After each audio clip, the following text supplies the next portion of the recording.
everyone, it's Jess here from the Reptile Nook, and today I'm here with Whiplash, the Uromastyx, and we're going to talk about the pros and cons of owning Uromastyx today.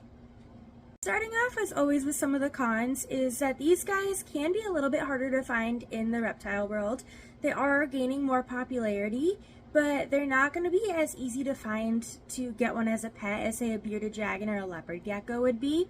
So that's definitely a negative, is you definitely have to do some more digging if you want to find one. And another negative as well is that because they're less common, there's also slightly less research on them.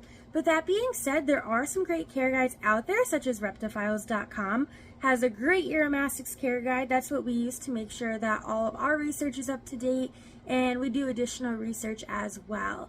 So there definitely is research out there. You just, again, just like with finding these guys, you need to do a little more digging to get the proper care information. Now on to some of the positives of owning these guys is that they can be tamed down fairly easily. They, at least from our experience, they do have their moments. They can have a little bit of an attitude, but from our experience, we've worked with two of them here at the Reptile Nook now, both Nigerians or Saharans, which is what Whiplash is, and that's also what Red is.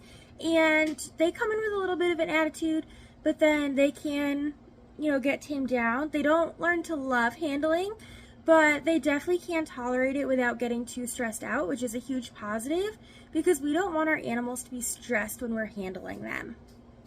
Two of the other big positives of keeping a Uromastyx is one, that these guys do not need bugs in their diet. They can eat them, but it's more like a treat for them. It's almost like eating candy, so you don't want to give it to them too often.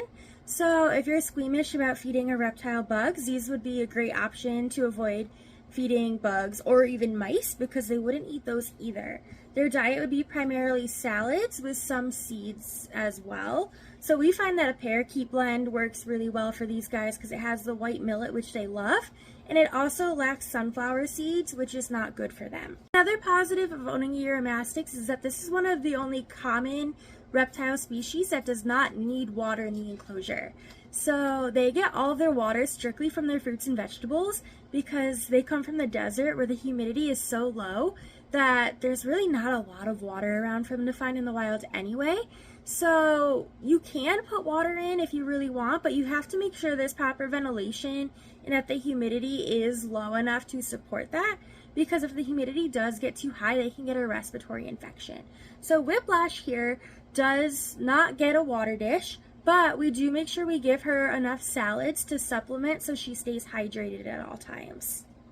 You may be wondering why I'm holding Whiplash in a way that may look a little awkward on camera, and that is because one thing about Uromastyx is that they have a spiny tail.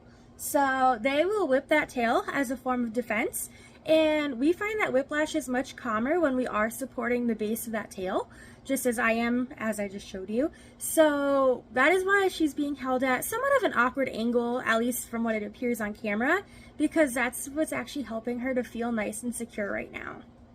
Overall, Uromastyx are a great species to work with.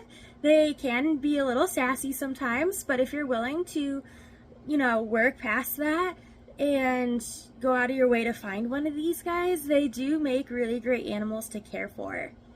Hope you enjoyed this video. Please like and subscribe and stay tuned for the next one.